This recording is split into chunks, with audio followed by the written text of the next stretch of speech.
Réfléchissez et devenez riche, dont le titre original est Think and Grow Rich, est un livre écrit par Napoleon Hill en 1937. Il s'est vendu à plus de 70 millions de copies depuis sa première publication. Dans ce livre, l'auteur a concentré le fruit de ses recherches qui ont duré plus de 20 ans. 2 décennies à interroger, interviewer et analyser les personnes les plus riches de l'époque. Dans cette vidéo, je vous propose de vous présenter la méthode qui vous permettra de transformer vos désirs en richesse. Celle-ci s'articule autour de 6 étapes. Premièrement, il faut que vous fixiez la somme exacte que vous désirez, le montant qui vous permettra d'atteindre tous vos objectifs et de faire tout ce que vous souhaitez. Il ne s'agit pas seulement d'avoir à peu près une idée de ce que vous voulez. Avoir une vague d'idées vous amènera à de vagues résultats.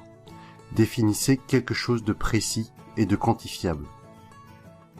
Deuxième étape, il faut déterminer ce que vous voulez faire en échange de ce montant. La chose à comprendre est que cela ne va pas forcément être facile d'atteindre votre but. Il va falloir faire des choix, des sacrifices même parfois. Donc, quelles sont les actions que vous souhaitez mettre en place? Quelle quantité de travail vous souhaitez investir? Combien de temps vous êtes prêt à consacrer pour atteindre votre but? Étape 3. Définissez la date à laquelle vous souhaitez atteindre votre objectif. Avoir cette date en ligne de mire n'est pas une contrainte, mais une manière de cadrer votre cible pour mieux concentrer votre énergie et vos efforts pour y parvenir. Sans cela, vos actions risqueraient d'être régulièrement repoussées. Avec la 4e étape, nous rentrons dans le vif du sujet. Il s'agit ici de définir le plan d'action et de l'appliquer. C'est là que la plupart des personnes vont échouer.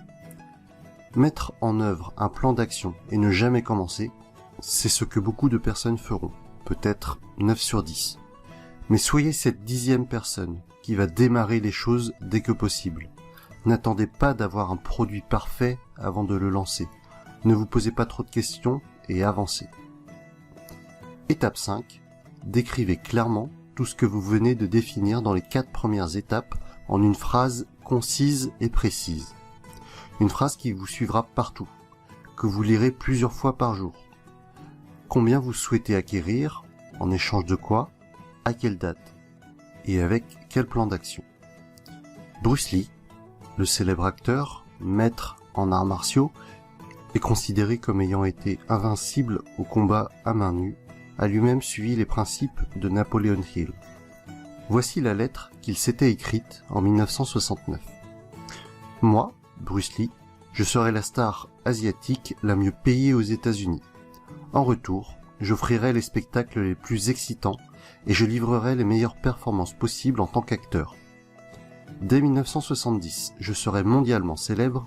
Dès lors et jusqu'à la fin de 1980, je posséderai 10 millions de dollars. Je vivrai comme je l'entends et je parviendrai à l'harmonie intérieure et au bonheur. Inspirez-vous de cette phrase, adaptez-la à vos envies et passez à l'étape 6. Dans cette nouvelle étape, il faudra vous forcer à répéter votre phrase au moins 2 fois par jour. Le matin en vous levant et le soir en vous couchant, au moins. Vous devez visualiser le fait de détenir l'argent que vous désirez. Vous devez expérimenter les sensations que cela vous procurera. Imaginez tout ce que vous pourrez faire avec, ce que vous pourrez vous acheter, et la joie que cela vous apportera. Ici, la répétition est la clé du succès de la méthode. En acquérant cette habitude, vous allez transformer votre simple souhait initial en un vrai désir ardent, une véritable obsession. Et par ce biais, vous allez charger votre subconscient en une énergie qui attirera votre objectif vers vous. Plus vous répéterez cette étape, plus votre objectif viendra facilement à vous. Alors, relisez votre phrase encore et encore.